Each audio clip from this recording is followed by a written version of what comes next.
WhatsApp, Instagram, Facebook, email हमारी रोज़मर्रा की ज़िंदगी का एक अहम हिस्सा और वो डिजिटल स्पेस जिसे कभी हम फ्री स्पीच का आसान लेकिन इफेक्टिव टूल मान बैठे थे। लेकिन अब नया इनकम टैक्स बिल पारित होने के बाद ये स्पेस हमारी ही प्राइवेसी में सेंध लगा सकता है। इस बिल में सरकार ने टैक्स अधिकारियों को वित्तीय अनियमितता के संदेह मात्र पर virtual vault, email inbox, social media account और क्लाउड स्टोरेज में घुसपैठ करने की असाधारण ताकत दे दी है। इस बदलाव के नतीजे गंभीर हैं, जो एक ऐसे युग की शुरुआत का संकेत देते हैं जहां कोई भी ईमेल, कोई भी प्राइवेट मैसेज और कोई भी इनक्रिप्टेड अकाउंट सरकार के दायरे से बाहर नहीं होगा। ये नया बिल क्या है, इसके लागू होने का असर हमारी प्राइवेसी पर किस तरह पड़ेगा, समझेंगे कौशिक डेका की इस रिपोर्ट के जरिए। नमस्ते, मेरा नाम खुशबू है और आप देख रहे हैं इंडिया टुडे हिंदी। अगर ये बिल पास हो जाता है तो टैक्स के नियमों में बदलाव 1 अप्रैल 2026 से लागू होगा। 13 फरवरी 2025 को केंद्रीय वित्त मंत्री निर्मला सीतारमण ने संसद में इनकम टैक्स बिल 2025 पेश किया। पारित होने के बाद ये कानून इनकम टैक्स एक्ट 1961 की जगह लेगा। सरकार का दावा है कि नया कानून टैक्स देने वालों और वसूलने वालों दोनों के लिए ही सिस्टम बेहतर करने में मदद करेगा।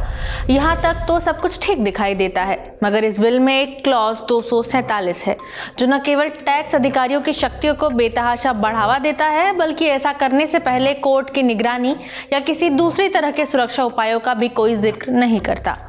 सीधे सीधे समझे तो आपके गलती ना करने पर भी सरकार आपके व्हाट्सएप में घुसती है तो उसके खिलाफ आप क्या कदम उठा सकते हैं, उठा भी सकते हैं या नहीं, इस बात का कोई जिक्र नहीं मिलता।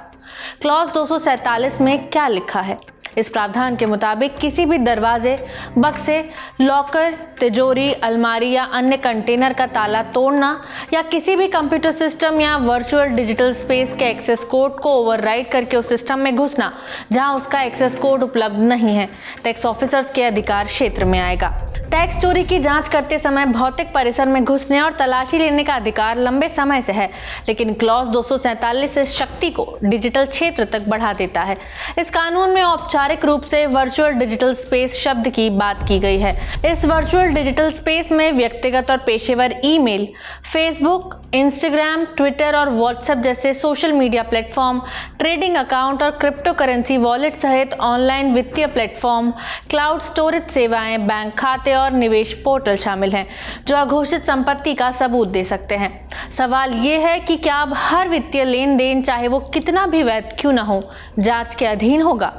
इस कदम के पीछे सरकार का यह दावा है कि आधुनिक टैक्स चोरी की रणनीतियां इतनी जटिल हो गई हैं कि उन्हें पारंपरिक तरीकों से साबित करना मुश्किल है। हालांकि गोपनीयता के पक्षधर और कानूनी विशेषज्ञ चेतावनी देते हैं कि क्लॉज 247 एक दो-धारी तलवार है। भले ही इसका घोषित उद्देश्य टैक्स नियम लागू करना हो सकता है, लेकिन इसका असल दुनिया में असर कहीं अधिक खतरनाक हो सकता है। दूसरे लोकतांत्रिक देशों में निजता के कानून सरकारी हस्तक्षेप के खिलाफ एक सुरक्षा कवच के रूप में काम करते हैं। अमेरिका का चौथा संशोधन टैक्स अधिकारियों को डिजिटल डेटा हासिल करने से पहले कोर्ट वारंट को अनिवार्य बताता है। यूरोपीय संघ अपने सामान्य डेटा संरक्षण विनियम यानी GDPR की मदद से सख्त निजता प्रतिबंध लगाता है और यह सुनिश्चित करता है कि सरकारी एजेंसियां मनमाने ढंग से निजी जानकारी तक ना पहुंच सके। कनाडा भी टैक्स अधिकारियों को कानूनी फोरम पर उचित कारण दिखाने के बाद ही डिजिटल रिकॉर्ड तक पहुंचने की इजाजत देता है। भारत का वारंट रहित डिजिटल निगरानी की ओर कदम उसे लोकतांत्रिक देशों की तुलना में सत्तावादी टैक्स व्यवस्थाओं के सामने ला खड़ा करता है। जैसे कि चीन की गोल्डन टैक्स प्रणाली वास्तविक समय में वित्तीय लेन देन की निगरानी करती है, जिसे अधिकारियों को बिना उचित प्रक्रिया के लोगों को ट्रैक करने की इजाजत मिली हुई है।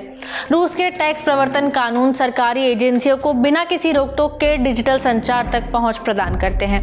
लीगल एक्सपर्ट्स का तर्क है कि उचित सीमाओं के बिना दूसरी सरकारी एजेंसियां अपनी छापेमारी में इस कानून का फायदा उठाने की कोशिश कर सकती हैं।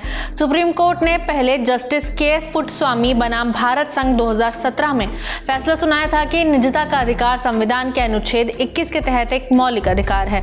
आलोचकों का तर्क है कि क्लॉज 247 इन सिद्धांतों का उल्लंघन करता है क्योंकि ये टैक्स अधिकारियों की शक्तियों पर निगरानी की बात नहीं करता। सुप्रीम कोर्ट ने ऐतिहासिक रूप से निजता के अधिकार का बचाव किया है। अगर नागरिक इस क्लॉज 247 के खिलाफ कानूनी याचिकाएं दायर करना शुरू कर देते हैं तो शीर्ष अदालत भी हस्तक्षेप करने के लिए बाध्य हो सकती है। जब तक लाखों लोगों के डिजिटल फुटप्रिंट्स टैक्स अधिकारियों की छाया में रहेंगे जो शासन अनुशासन और निजी आज़ादी के बीच नाजुक संतुलन में एक नया अध्याय शुरू करेगा। चूंकि टैक्स एनफोर्समेंट एजेंसीज निजी डेटा की गहन जांच की ओर बढ़ रही हैं, इसलिए सही सवाल ये है कि क्या भारत का लोकतंत्र निगरानी के लिए स्थापित की गई अपनी ही विस्तारित मशीनरी के दबाव का सामना कर सकता है? क्या आपको लगता है कि ये बिल आपसे आपके निजता के अधिकार को छीन रहा है, या फिर ये देश की कानून व्यवस्था को बेहतर करने का एक नया कदम है? आप हमें अपनी राय कमेंट बॉक्स में बता सकते हैं। वीडियो में इतना ही, शुक्रिया।